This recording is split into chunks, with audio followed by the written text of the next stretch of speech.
बिस्मिल्लाहिर्रहमानिर्रहीम। अस्सलामु अलैकुम वरहमतुल्लाहि वबरकातुहू। शय नशीन पर तशरीफ फरमा गुलबर्गा के मजलिस इत्तेहादुल मुस्लिमीन के सदर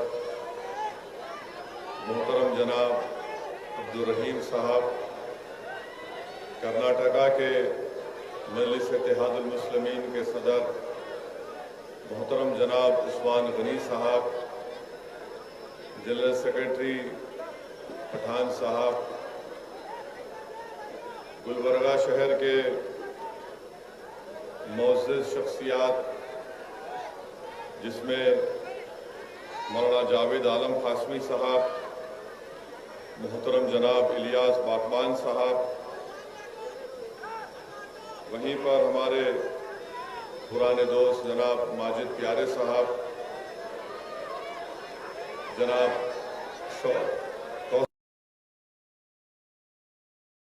इत्तेहादुल मुस्लिमीन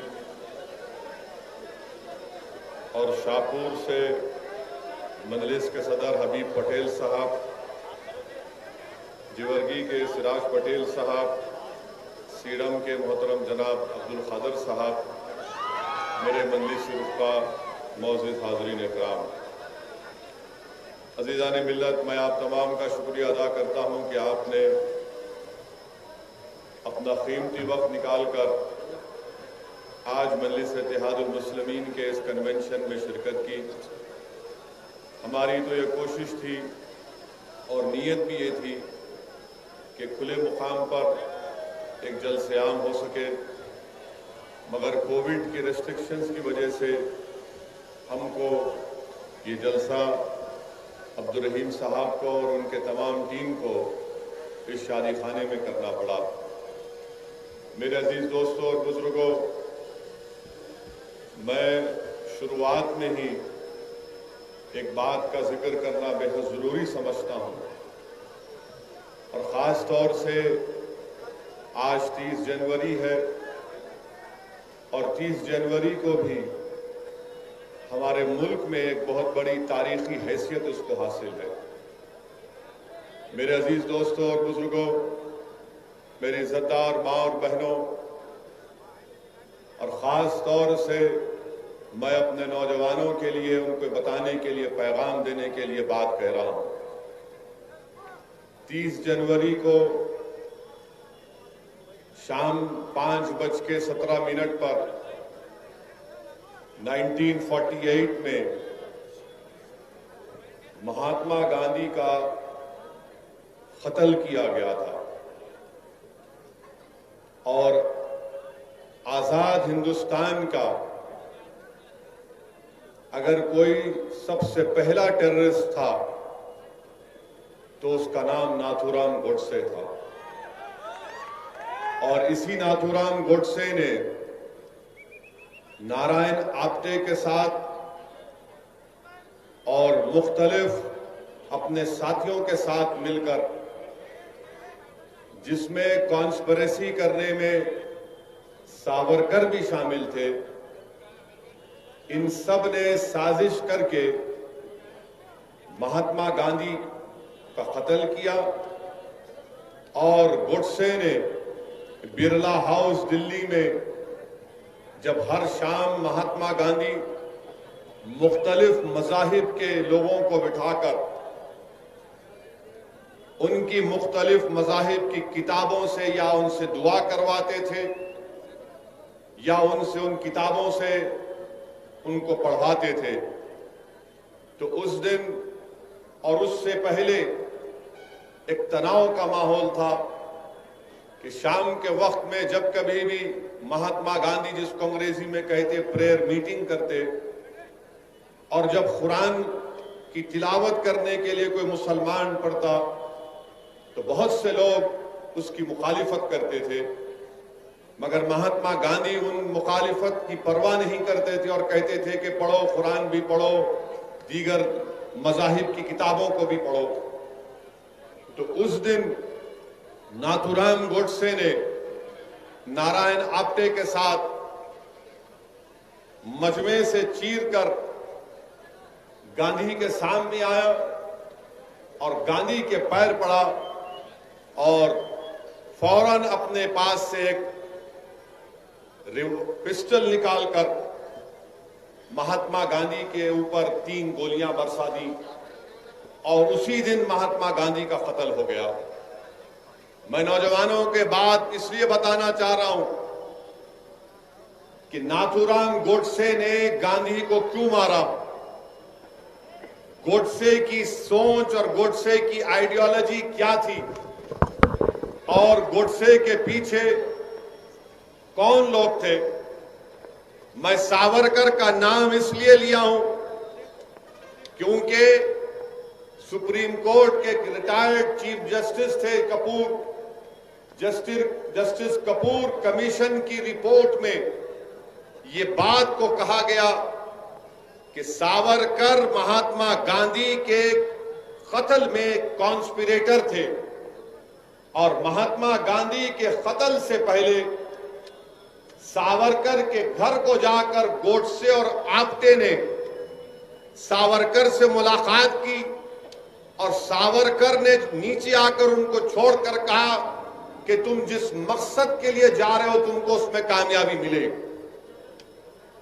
कपूर कमीशन की रिपोर्ट में बात कही गई और गोडसे ने गांधी को क्यों मारा, क्योंकि गोडसे ये कहता था कि गांधी मुसलमानों की हिमायत करते हैं। गोडसे ने गांधी को इसलिए मारा क्योंकि गोडसे का और उसके साथियों का मानना यह था कि गांधी हिंदुओं के इंटरेस्ट को प्रोटेक्ट नहीं कर रहे और गोडसे ने गांधी के जिस्म में 3 गोलियां दाग दी। नौजवानों याद रखो इस बात को कि गोडसे ने गांधी को कत्ल करने से पहले अपनी खतना भी कराई थी।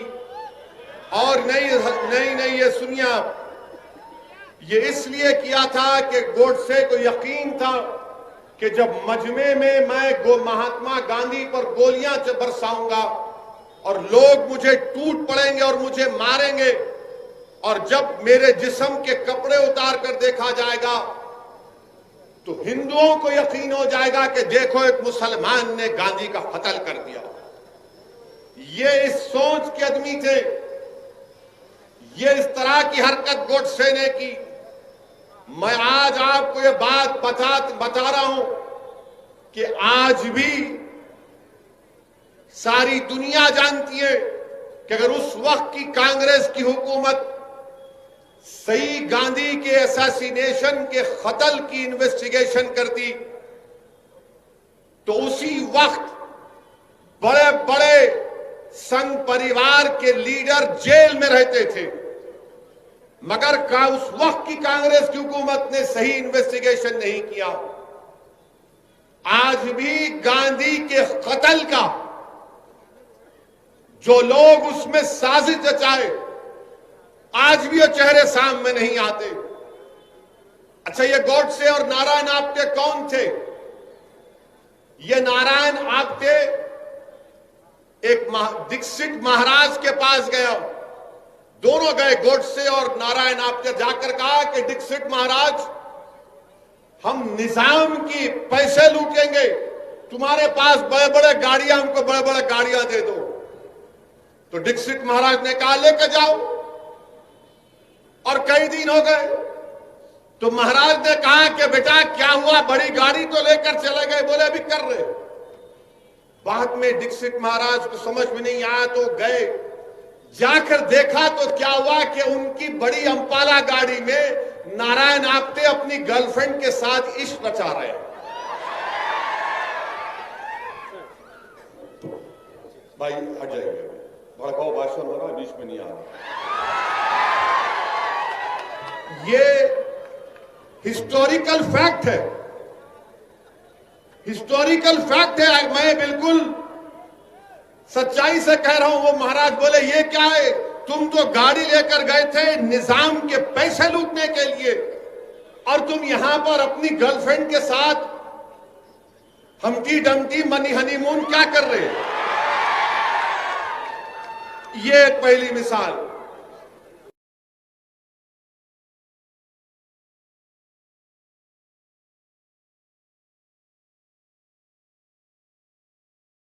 हम स्टैंड गन से हिफाजत करेंगे। अक्सरियती तबकों की स्टैंड गन ले लिए, उसको कॉक करना नहीं आया, इस्तेमाल करना नहीं आया। ये इनका बैकग्राउंड। और गोडसे का और एक बैकग्राउंड सुनो आप। गोडसे इस भारत देश का, आजाद भारत का सबसे पहला टेररिस्ट।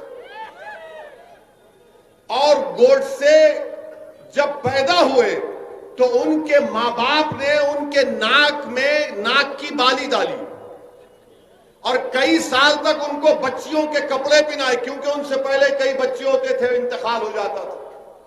तो मां बाप ने समझा कि नाथूराम को, इनका नाम नाथूराम नहीं था, वो नत डालने से नाथूराम हो गए। तो कई साल तक उनके मां बाप ने उनको बच्चों के कपड़े पहनाए, उसके बाद उनको भाई पैदा हुए। तो गोडसे को एक तकलीफ थी कि मुझे अपनी मर्दानगी दिखाना है, मैं मर्द हूं, मैं मर्द हूं। उसको एक जहन में पैदा हो गई थी बात, ये नफ्सियात का शिकार हो गया था। इसलिए गोडसे ने अपनी मर्दानगी को दिखाने के लिए जहर आलूदा माने हेटफुल आइडियोलॉजी को अपनाया और गांधी के सीने में 3 गोलियां दाग दी। बताइए आपके 28 जनवरी तक गोडसे और नारायण आप्टे के पास पिस्टल नहीं था, बंदूक नहीं थी। अगर मैं गलत ना कहूं तो 9mm बेरेटा पिस्टल था। वो ग्वालियर का एक शख्स इन लोगों को पिस्टल दिया और कोर्ट में जो पिस्टल, जो हथियार गोडसे के हाथ में दिया, वो छूट गया। जिसने गोडसे को वेपन दिया गांधी को मारने का, वो बच गया। आप बताइए फिर ये क्या हो रहा है? गोडसे ने और नारायण आप्टे को सजा हुई, उनको फांसी हुई। मगर आज भी आपसे कह रहा हूं कि जिन लोगों ने गोडसे को हथियार दिया, एक मर्तबा नहीं 5 मर्तबा बापू पर जान लेने का हमला इन 3 सबने मिलकर किया था। एक मर्तबा नहीं, 5 मर्तबा, और 5वीं मर्तबा इनको कामयाबी मिली। मुंबई का एक पुलिस का अहदेदार था, नाम याद नहीं आ रहा, उस वक्त मोरारजी देसाई वहां के होम मिनिस्टर थे। उसने जाकर कहा कि गोडसे मुलविस है, सावरकर का इन्वॉल्वमेंट है। तो मोरारजी भाई ने कहा क्या कह रहे हो, ये पूरी आग लग जाएगी, खामोश हो जाओ। कपूर कमीशन में पूरा खुलकर आ गया कि कौन कौन से लोग थे। मेरे अजीज दोस्तों और बुजुर्गों, अगर आज भी भारत में गांधी से मोहब्बत करने वाले हैं तो याद रखो, मैं तुमसे कह रहा हूं, या तो ये देश अंबेडकर के बना हुए संविधान पर चलेगा, ये देश गांधी की कुर्बानियों को रायगा जाने नहीं देगा, ये देश हमारे मुजाहिदीन आजादी जिसमें नेहरू, मौलाना अबुल कलाम आजाद, जौहर बरादरान, सुभाष चंद्र बोस, ऐसे कई लोग थे जिन्होंने अपना खून पसीना बहाया। 1 साल 2 साल नहीं, 10-10 साल, 8-8 साल जेलों में अपनी जिंदगी गुजारी। इन लोगों की कुर्बानी को अगर आप रायगा देना चाहते हैं और इस मुल्क को गोडसे के रास्ते पर लेकर जाना चाहते हैं तो यकीनन ये हम तमाम के लिए शर्मिंदगी की बात होगी कि गोडसे नफरत का पैगाम देता था। गोडसे नफरत की बुनियाद पर गांधी को मारा। गोडसे इस मुल्क को हिंदू राष्ट्र बनाना चाहता था। और मैं ये इसलिए कह रहा हूं कि जब गांधी के कत्ल के चंद दिन के बाद गांधी के बेटे दिल्ली के पुलिस स्टेशन में जाकर गोडसे से मुलाकात किए, वो देखना चाहते थे कि कौन है वो शख्स जिसने मेरे बाप का कत्ल किया।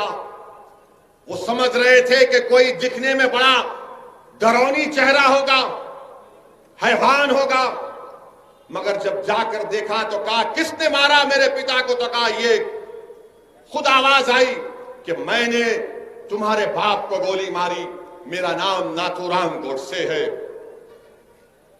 क्यों मारी, गांधी के बेटे ने पूछा। तो क्या जवाब दिया गोडसे ने? कोई वजह नहीं, सिर्फ पॉलिटिकल पॉलिटिकल पॉलिटिकल वजह है। अब समझ में आई तुमको बात कि पॉलिटिकल पॉलिटिकल पॉलिटिकल।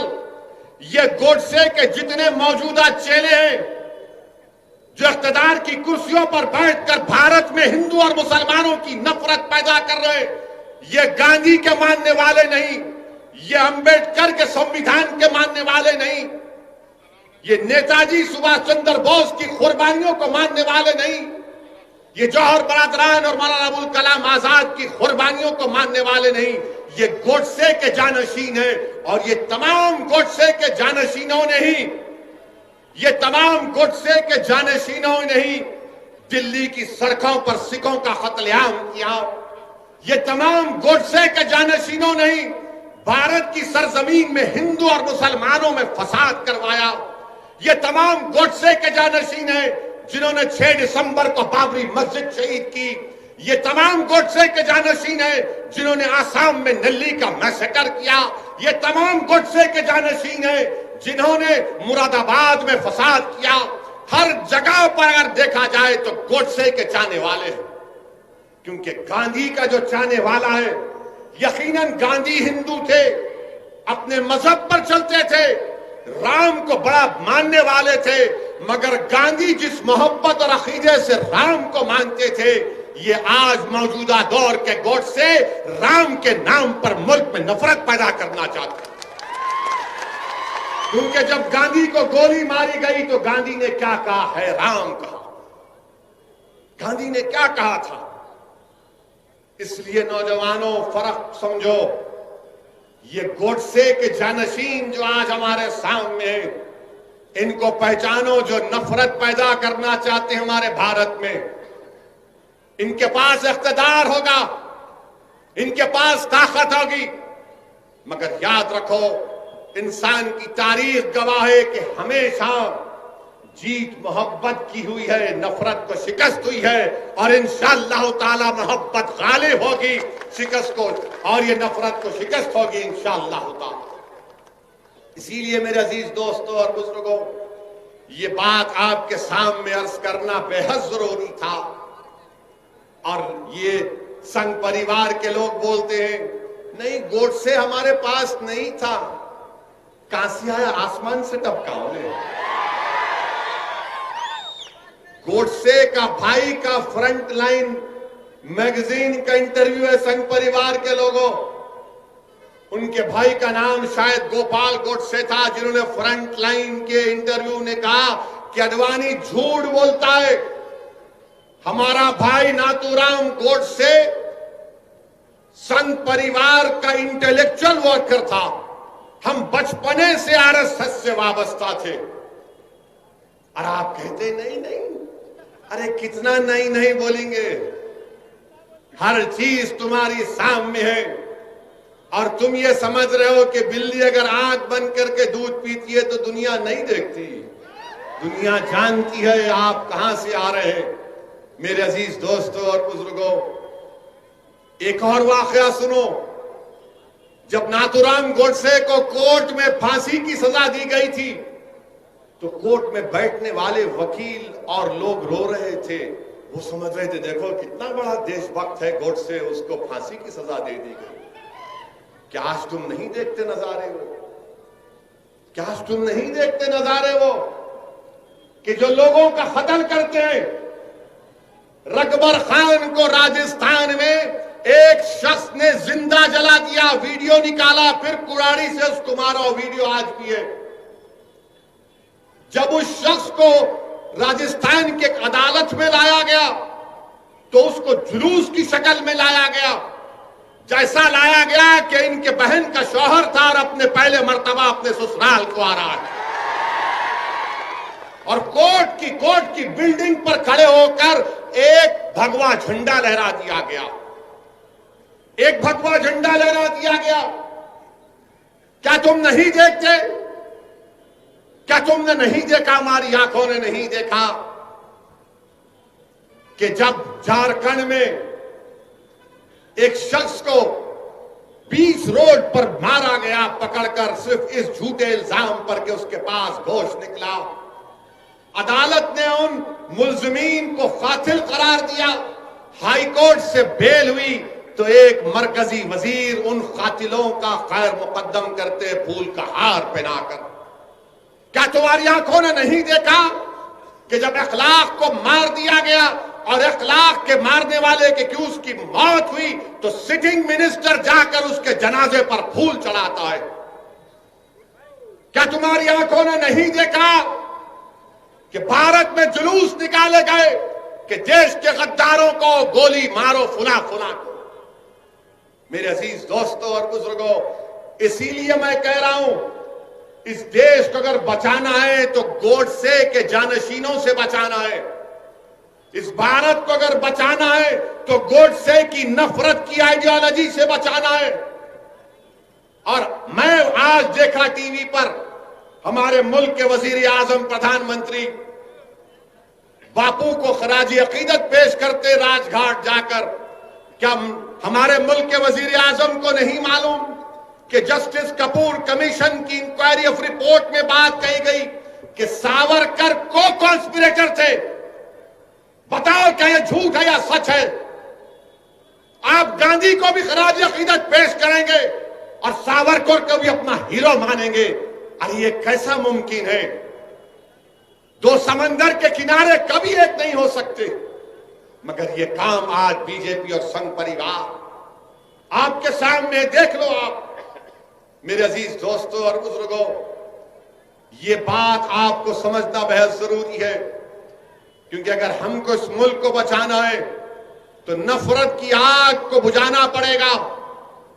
ये नफरत की आग इस मुल्क को कमजोर करके रख देगी।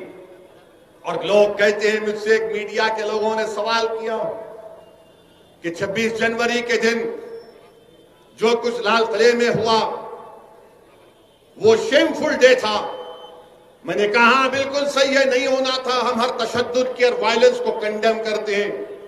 मगर मैंने पूछा कि क्या 1960 के दहे में जब दिल्ली के पार्लियामेंट पर तमाम लोग आकर हमला किए थे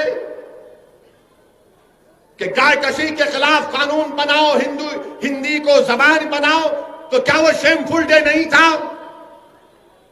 तो उस मीडिया के जिम्मेदार ने कहा, आपको याद है?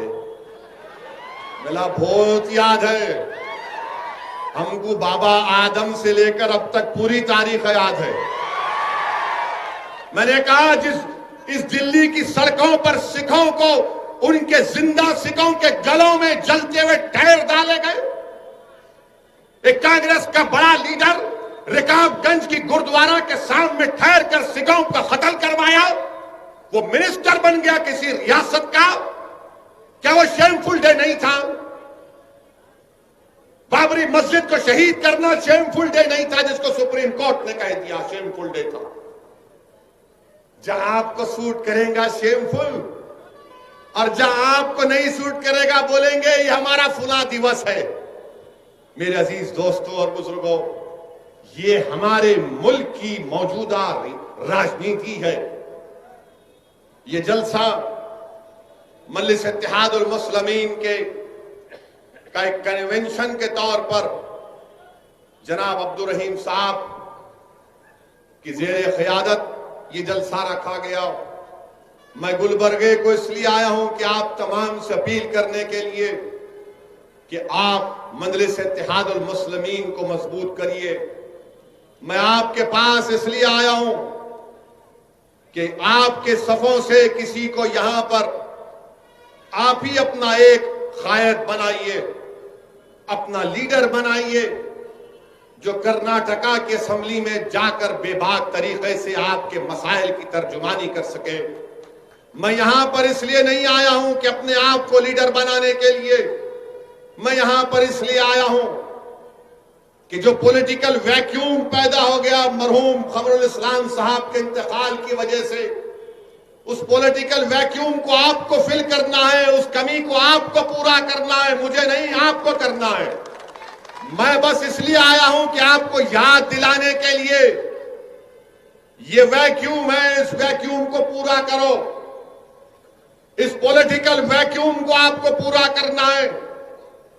पूरी कर्नाटका की अवाम, कर्नाटका की अक़लियतें, कर्नाटका के दलित, कर्नाटका की मजलूम अवाम, कर्नाटका के गयूर नौजवान आज ये देखना चाहते हैं कि जिस तरह 1978 में इसी गुलबर्गा शहर में एक नई सियासी तारीख आपने रकम की थी, आज असदुद्दीन ओवैसी आपके पास आकर गुजारिश करने आया है कि 2021 में हमारे बुजुर्गों ने 1978 में जो तारीख रकम की थी, नौजवानों तुमको आज वो तारीख गुलबर्गा में दोहराना है और इंशाअल्लाह ताला मैं तुम्हारा साथ ठहराऊंगा और हम उस तारीख को दोहराएंगे गुलबर्गे में। ये काम आपको और हमको मिलकर करना है। मंजलिस पर इल्जाम तो बहुत लगते हैं, हर इल्जाम मंजलिस पर ही लगता है। हम इलेक्शन लड़ने जा रहे बंगाल को, तो ये बैंड बाजा की पार्टी जिसको कभी कांग्रेस पार्टी भी कहा जाता था, ये लोग शुरू हो गए। देखो बी टीम आ गई। अच्छा उन्हों काफी नहीं थे तो ममता बनर्जी भी शुरू हो गई। ओवैसी ये ओवैसी वो। अरे भाई आखिर मैं ही मिला क्या? तुम लोगों को कोई और नहीं है भारत में? बी टीम, सी टीम, वो फुला टीम। अरे आप क्या किए बताओ? कौन सा कारनामा आप अंजाम दिए? कर्नाटका में कांग्रेस के एमएलए कूद के जाकर बीजेपी में चले गए। मेरे से पूछ के गए थे, मेरे से बात करके गए थे, या इलियास बागवान साहब के पास आकर बैठे, जरा बाग में केला खिलाओ हम तुम्हारे साथ चलते, या अब्दुल रहीम के पास जाके बोले थोड़ा मिर्ची लगा दे हम दौड़ते। पूरे के पूरे भाग गए।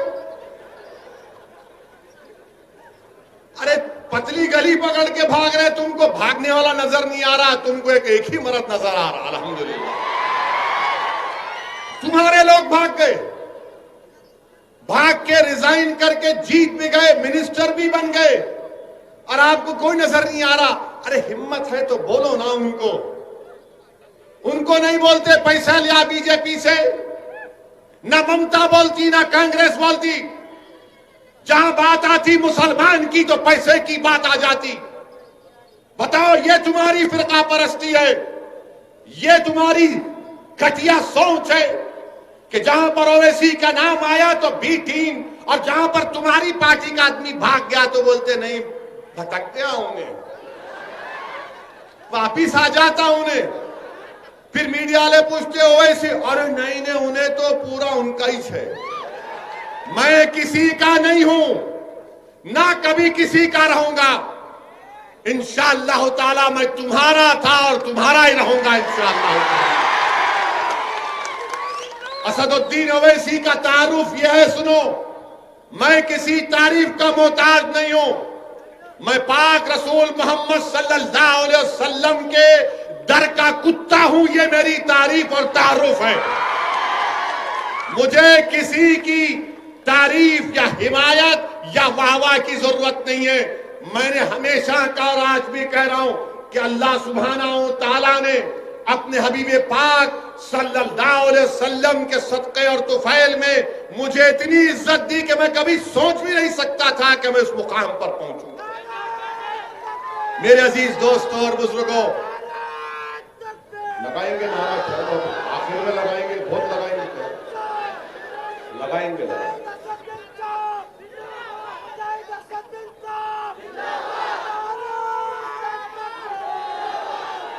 अरे मेरे शेर मेरे साथ नारा लगा, नारे तकबीर, नारे तकबीर।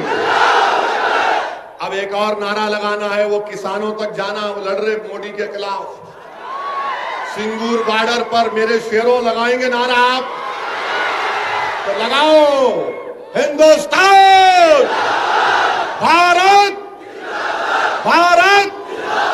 जरा जोर से पुकारो, ऐसा नहीं होता अभी से तुम हाँ हाँ कर रहे, हाँप रहे क्या? जरा पूरी ताकत के साथ पूरा हिल जाना। भारत, भारत का किसान, भारत का किसान, भारत का किसान। आप बैठो। ये मजा नहीं आता कांग्रेस दूसरी पार्टियों में,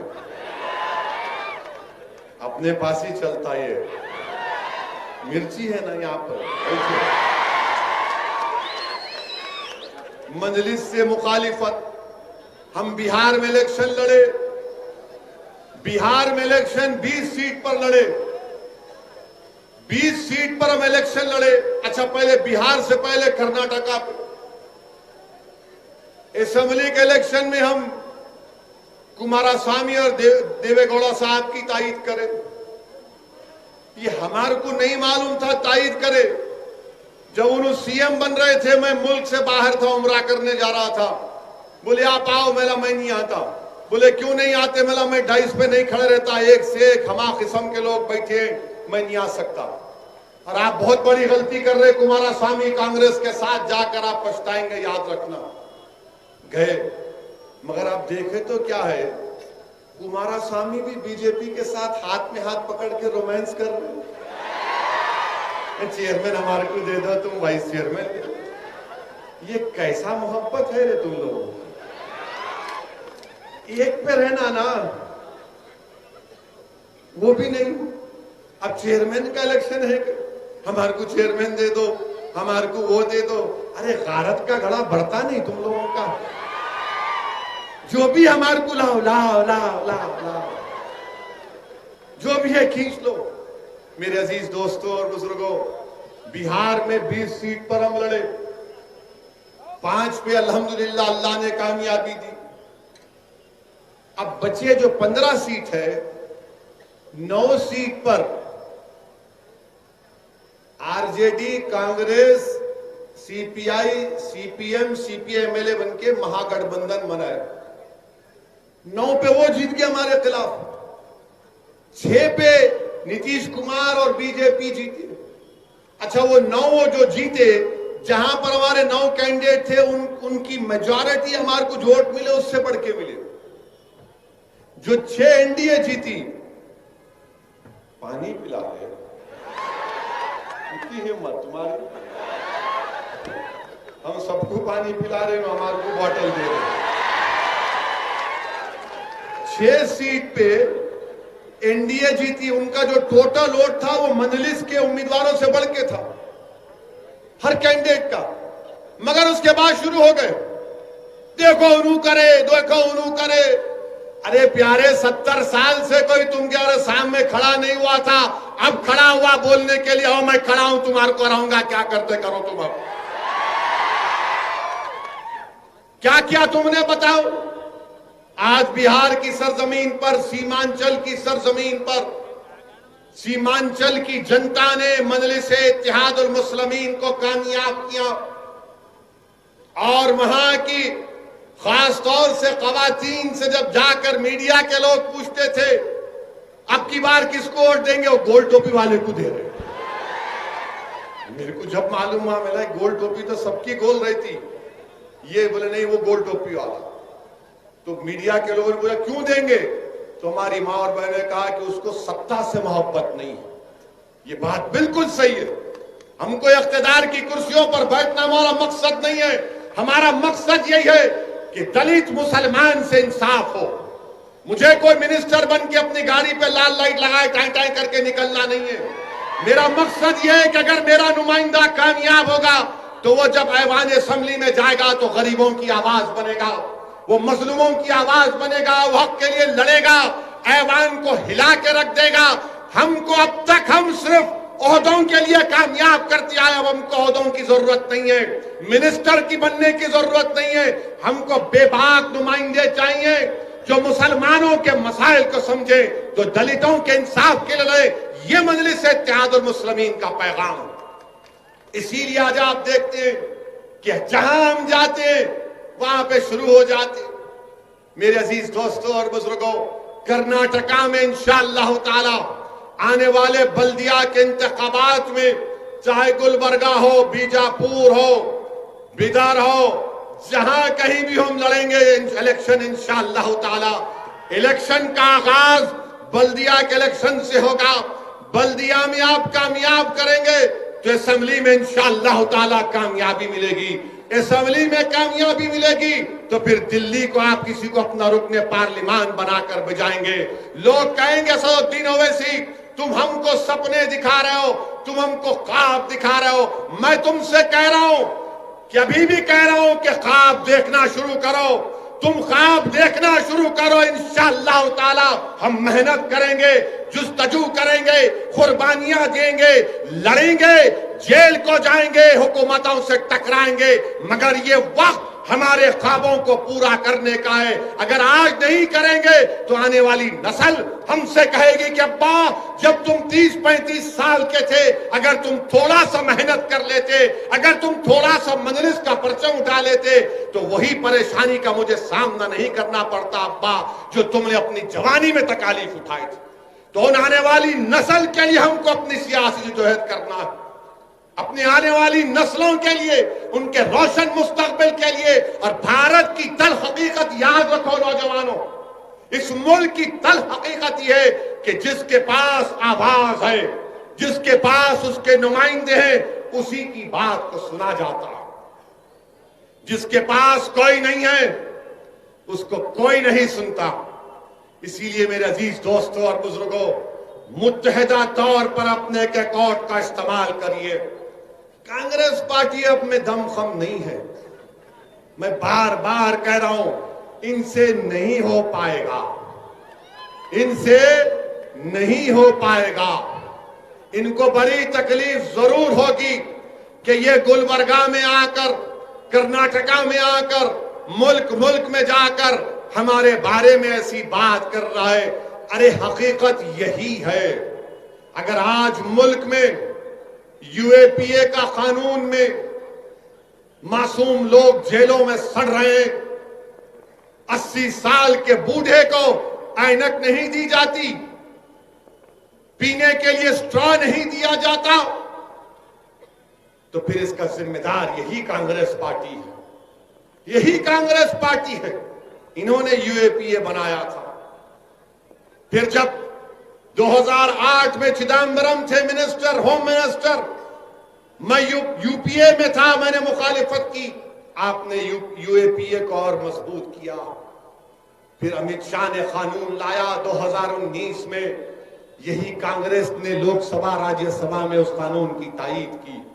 आज आकर आप हमसे पूछते हैं कि बताओ ये क्या हो रहा है, तुम क्यों लड़ रहे हो? याद रखो, मैं जब तक अल्लाह मुझे जिंदा रखेगा इंशाअल्लाह ताला मैं लड़ता रहूंगा। और एक बात याद रखो आप कि कभी हारने से डरना नहीं, कभी हारने से नहीं डरना। आज हारे कल जीतेंगे इंशाअल्लाह। जिस दिन तुम ये हार का खौफ अपने दिलों से निकाल दोगे, हार का खौफ अपने दिलों से निकालो, जीत की उम्मीद रखो और जुस्तजू करो, मेहनत करो, तुम देखोगे कि तुम्हारे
ये बंदा नवाज की सरजमीन है, आपको यहां पर अपनी पार्टी को मजबूत करना है।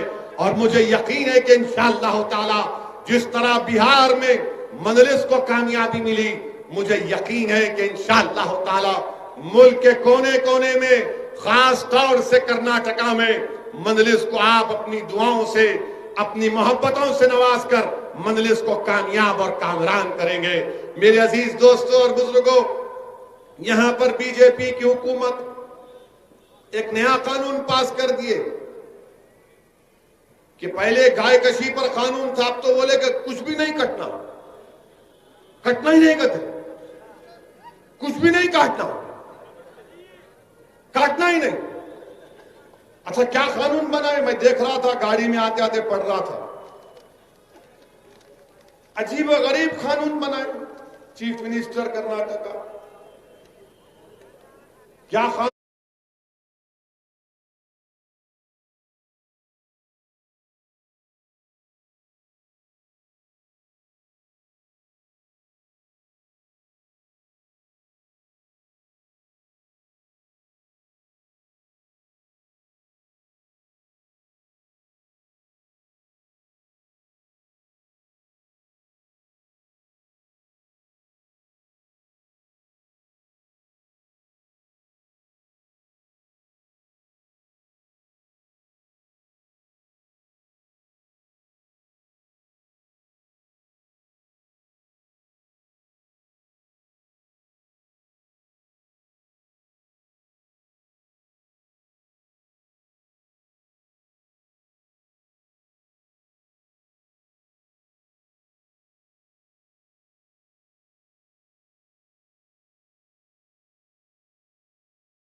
कानून? हाँ, क्या मजा नहीं आ रहा? खाने में बोल रहे हो, बोलता हूं उस पर भी आप हो। तुम अब दिमाग खोल दी मेरा, तहारी बोलते हो। कानून क्या है कि अगर पाशा भाई के घर में एसआई आ गए, पुलिस स्टेशन के घर में पाशा भाई के पुलिस वाले आके बोले तुम्हारे पास 2 भैंसा खड़े हुए पाशा भाई, तुम बोले हाँ दूध देते, नहीं नहीं नहीं तुम काट रहे हो उसको, मैं लिख जा रहा हूं, मैंने कानून में लिखे हूं। पाशा भाई के घर में आके भैंस भी लेके चले जाते, पाशा भाई का ऑटो का ट्रालर भी लेके चले जाते, बोलते नहीं अरे ट्राली गई को लिख जा रहे एसआई साहब, तो बोले तो स्मगलिंग कर सकते। उसके बाद क्या करते उन्होंने, उसको सीज करके एसडीएम को देते। एसडीएम क्या करता, पाशा भाई के घर पे कब्जा कर लेता। ये कानून है, याद रखो आप। पाशा भाई घर पे कब्जा कर लेता। अब एसडीएम ये भी कर सकता, करो नहीं ये घर में उन्होंने काटे या काट सकते, मैं घर को बेच देता हूं। ये कानून बनाया। और वहां दिल्ली में बैठ के दिल्ली के मौजूदा बादशाह बोलते भाइयों बहनों सबका साथ सबका विकास। अरे कहीं का भैंस का साथ दे रहे, किसका साथ दे रहे आप? सबका साथ सबका विश्वास सबका सबका, अरे सबका सबका कहां है भाई? पाशा भाई की भैंस को लेकर जाएंगे, पाशा भाई की ट्राली को लेकर जाएंगे, पाशा भाई के घर को लेकर जाएंगे और बेच भी देंगे। और कोर्ट में जब कोर्ट में कुछ फैसला है ना, घर को लेकर बेच देंगे।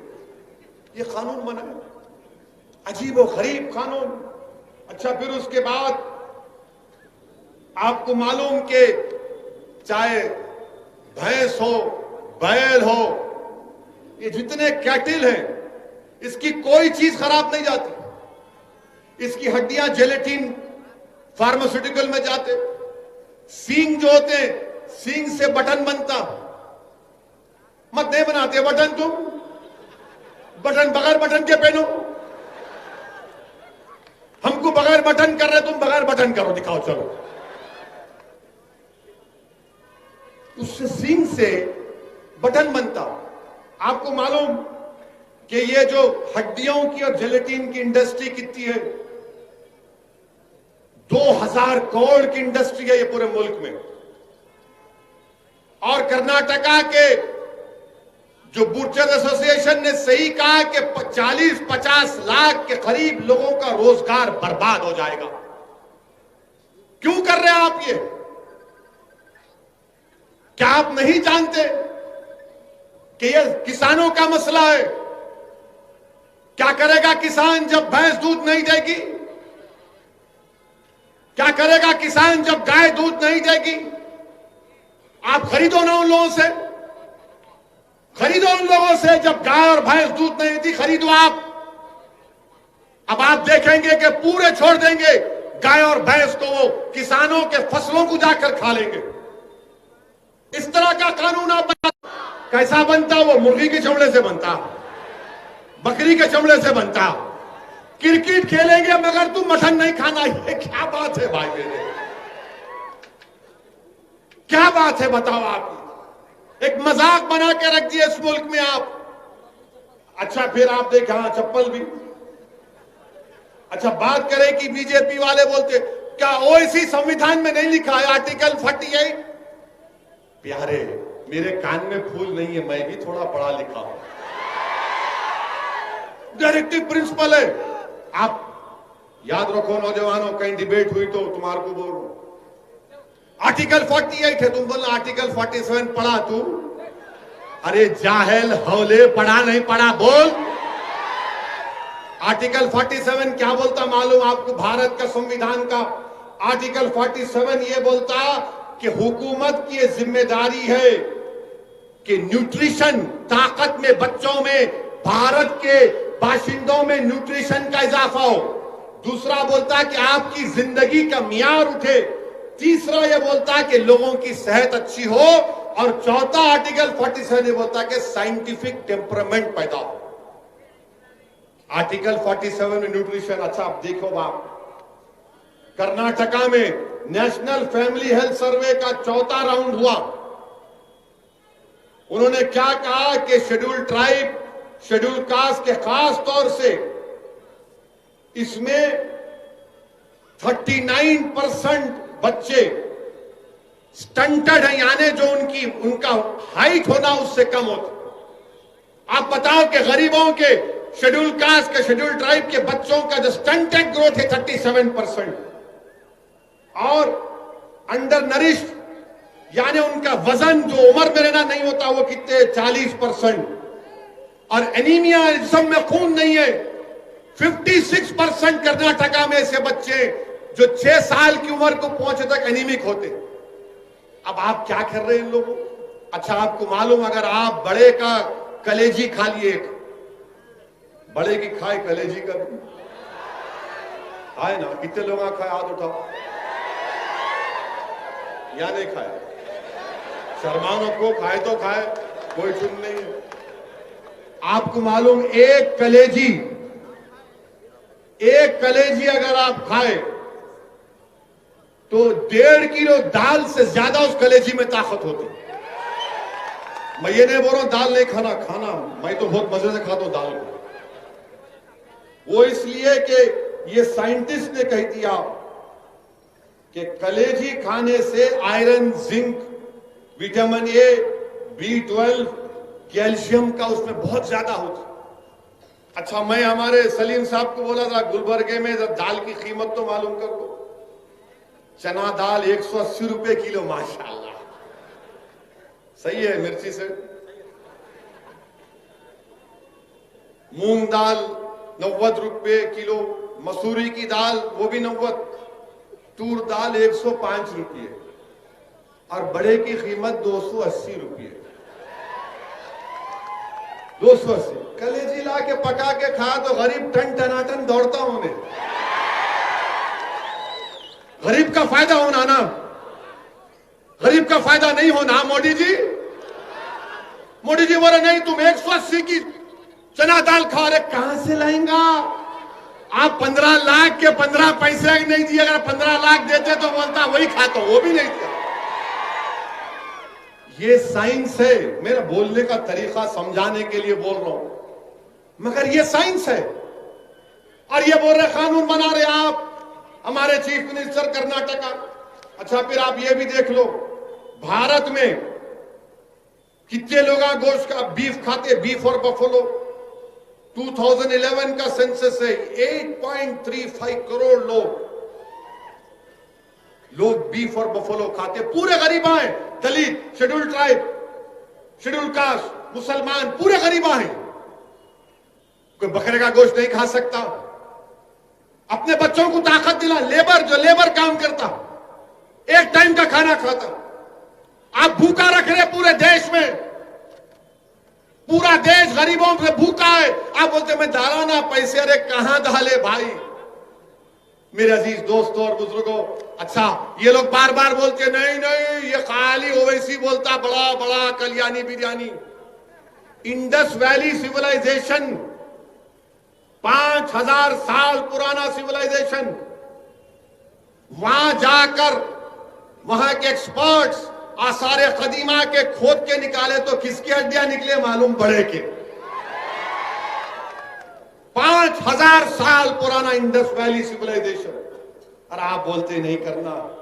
हम चीफ मिनिस्टर से इतना बोल रहे कि आप लाखों लोगों को बेरोजगार कर देंगे, और जब गरीब बेरोजगार हो जाएगा, उसके पास काम नहीं होगा, तो फिर गरीब क्या करेगा बताओ? जब जानवर नहीं कटेगा, खेतों में जाएगा, किसानों की फसल को खा लेगा। आप खरीदो ना भाई, फिर आप वो भी नहीं, ना कानून बना दिए। अरे प्राइवेसी का सुप्रीम कोर्ट का जजमेंट है, मैं अपने घर में बैठ के क्या खाता हूं, आपको क्या शौक है उसमें झांकने का? हर बुट्टी में झांकते, मुंडी घुसाते अपनी, क्या है इसमें, इसमें क्या है, इसमें क्या है। अरे कई को मुंडी घुसाते हैं उसमें। मैं घर में क्या खाता हूं, आपको क्या फिक्र? नहीं झांकता हूं मैं, तुम्हारे क्या पका रहे, हंडी में क्या है दिखाओ, खुड्डी में क्या है दिखाओ। कोई बात है? कब तक झांकेंगे हंडी और खुड्डी में तुम लोग? खाने को खाना नहीं है भारत के गरीबों के पास, अनकॉन्स्टिट्यूशन लॉकडाउन लगा दिए। कितने 10 करोड़ नौकरियां चली गई। ये मीडिया के लोगों को पूछो आप, मेरे जाने के बाद, मार्च के बाद इनकी नौकरियां भी नहीं रहेंगी, याद रखो आप। देखो मुंडियां हिला रहे, यूं कर रहे, उनको मालूम मार्च के बाद कोई नौकरियां नहीं रहेंगी मीडिया की, इनकी भी नौकरी जाने वाली है। मगर मोदी जी क्या बोलेंगे? गोश्त मत खाओ मित्रों, नारा लगाओ, नफरत फैलाओ। क्या हो रहा है? ये मुल्क कहां किस रास्ते पर जा रहा है? और फिर उत्तर प्रदेश में तो एक नया कानून बना दिया उन्होंने। टाइम है ना, 15 मिनट है। उत्तर ये खत्म कर दो तुम, नहीं तो योगी आदित्यनाथ बोलेंगे मेरे पे नहीं बोले, बोलेंगे पाशा, सब पे बोलेंगे। हम नहीं बोले तो कौन बोलता ही नहीं आजकल। नहीं गूंगे नहीं है, हमारी तकरीर यूट्यूब पे सुन के बोलते वाह क्या बोले, कतर लो। उत्तर प्रदेश में एक कानून बनाए, वही कानून यहां पे चीफ मिनिस्टर बनाते बोल रहे। क्या कानून है मालूम आपको? मजहब तब्दीली का कानून। अब आप पेट पकड़ के हंसीगे, देखो अभी बात में। अच्छा कानून कैसा कानून है सुनो आप। कानून ये बोल रहा है कि अगर इज्तिमाई तौर पर कोई अपना मजहब तब्दील कर लिए तो उस पर यह कानून लागू होगा, पकड़े जाएंगे। अच्छा इज्तिमाई माने कम से कम 30-40 तो होना ना, नहीं ओनली 2 है तो भी कानून लागू होता है। 2 भी कबूल करे तो मास कन्वर्शन। अरे पाशा तेरे को अंग्रेजी कौन सिखाए ये कानून बनाने वाले को? 2 लोगों का मास कन्वर्शन होता, 2 लोगों की शादी होती। अच्छा फिर इनका सेक्शन 2(1) क्या बोल रहा? अगर मैं आज तकरीर करा इस्लाम के बारे में और इसमें से कोई शख्स बोला कि भाई तुमने इस्लाम को बेहतरीन तरीके से बताया, मैं अशहदु अल्ला इलाहा इल्लल्लाह व अशहदु अन्ना मुहम्मद रसूलुल्लाह पढ़ता हूं, वो कानून क्या बोल रहा? नहीं इनकी इनू करे, इन पर भी केस बुक करो। नहीं कन्वर्टर कहते, मैं कन्वर्टर, गाड़ी का कंडक्टर कन्वर्टर है ये, मैं कन्वर्टर। मेरी बात सुन के अगर कोई दीन कबूल कर लिया उस पे भी केस लगाएंगे। और फिर आप क्या बोल रहे हो उस कानून में? कानून में क्या बोल रहे कि एडिंग एबेटिंग का सेक्शन 2(1) और उसके बाद अच्छा इसमें हैरत अंगेज बात देखो आप, सेक्शन 4 में अगर एक मियां बीवी किसी बच्चे को गोद ले लिए, बच्चा जाके कंप्लेंट दे सकता है मेरे अम्मा अब्बा मजहब तब्दील कर लिए, केस बुक करो। नहीं नहीं हंसने का नहीं है, वो दिमाग वाले वो लगा, वो पूरा फर्स्ट फ्लोर खाली खाली खाली खाली। और फिर ये भी बोलते कि रोड चलता आदमी जाके कंप्लेन कर सकता है, मैं बदल दिए मजहब इनू, कैसा मालूम तेरे को? नहीं मैं रोड चल रहा था देखा, केस बुक कर दो इस पर। वो कानून में डाल दिए, सेक्शन बोल रहा हूं आपको 83। और 83 में क्या है, अगर कोई अपना मजहब तब्दील करना चाह रहा है तो उसको जाके डिस्ट्रिक्ट मजिस्ट्रेट को लेटर लिख के देना, साहब मैं तंग आ गया अपने पुराने मजहब से, नया मजहब बदलना चाह रहा हूं। तो डिस्ट्रिक्ट मजिस्ट्रेट बोलते लिख के दे, 2 महीने के बाद आ, 2 महीने के बाद आ, मैं इंक्वायरी करूंगा, मैं मालूम करूंगा कि तू सच बोल रहा है या तेरे को कोई धोखा दे रहा। ये कानून बना रहे मेरे अजीज दोस्तों और बुजुर्गों। ये सेक्शन 8 सबसेक्शन 3 सबसेक्शन 9 सेक्शन 4 ये क्या है बताइए आप? कौन सा कानून है ये? मैं अपने मजहब पर चलूं, मैं एक अल्लाह को मानूं, मैं हजारों खुदाओं को मानूं, मैं किसी खुदा को ना मानूं, मैं किसी और मजहब पे चलूं, आपका इख्तियार कौन है उसमें? हुकूमत कौन है मेरे को बोलने वाली? मगर ये बीजेपी के राज में हो रहा है कि अगर खुदा को भी तुमको मानना है तो हमसे पूछना पड़ेगा, मजहब को भी छोड़ना है तो हमसे पूछ कर छोड़ना पड़ेगा। और शादी कर रहे, तुम लोग शादी कर रहे, शादी कर रहे, शादी कर रहे, इतनी मोहब्बत हो गई, देखो शादी नहीं करे तो भी शादी कर रहे। अब आप देखो, आप इसमें 86 लोगों पे केस बुक हुआ जिसमें 79 मुसलमान, 86 में 79 मुसलमान, जिसमें ईटा के 26 एक ही खानदान के, जिसमें 5 खवातीन, 2 मासूम बच्चियां। क्यों कि 21 साल की एक बच्ची ने इस्लाम को कबूल किया, उसकी शादी उस बच्चे से नवंबर 17-18 को हुई। वो कानून 1 हफ्ते के बाद आया। जब कानून नहीं है तो कानून में नहीं बुक कर सकते ना? नहीं नहीं नहीं, योगी का कानून है, कोई का कुछ नहीं। हमारे कॉन्स्टिट्यूशन में आर्टिकल 20 सबसेक्शन 1 क्लियरली बोलता, अगर कोई कानून नहीं है तो उस पर केस नहीं बुक हो सकता। मगर इसको बच्चे को जेल में डाल दिया और उसको जेल में रहना पड़ा। और फिर आप हैरत की बात देखेंगे, हैरत की बात, बरेली में 2 मुस्लिम लड़कियां अपना मजहब तब्दील करके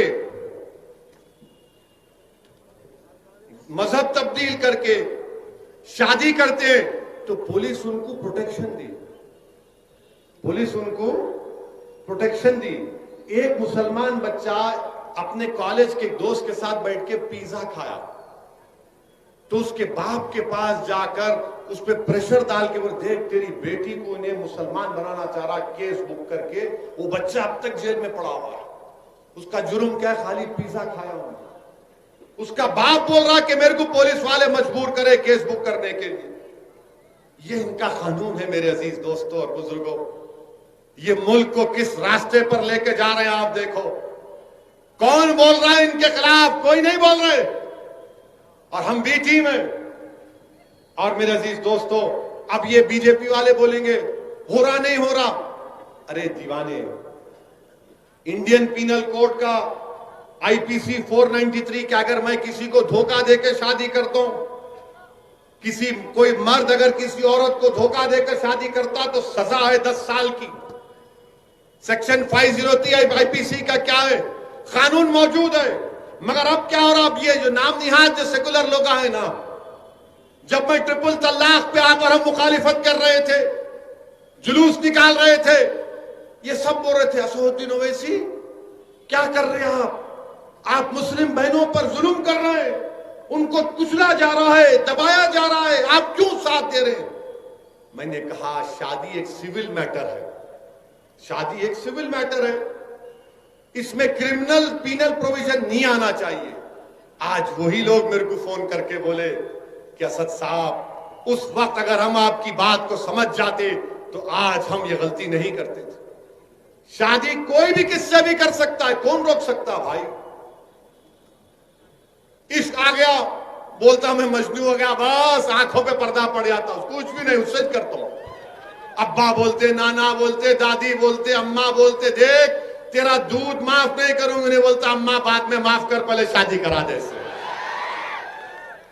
इश्क हो गया मेरे है भाई, हो जाता।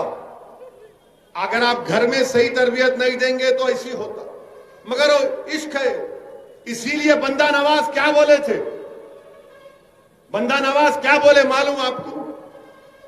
अपने 11 रसायल में बंदा नवाज लिखे, आशिक, इश्क और माशूक एक हो जाना। इश्क, आशिक, माशूक एक हो जाना। जब ये एक हो जाते तो फना फिल्ला हो जाता। फिर यही बात तो समझना है। खैर ये दूसरी गुफ्तगू उधर लेके जा रहा हूं आपको, मगर ये इनका कानून ये है, इनका कानून ये।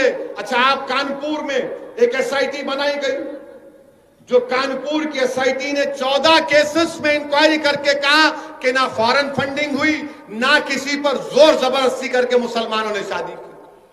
कर्नाटका की सीआईडी 2009 में केस हुआ था बड़ा मशहूर, कि कर्नाटका की हमारी हिंदू बहन केरला के एक मुस्लिम बच्चे से शादी करी।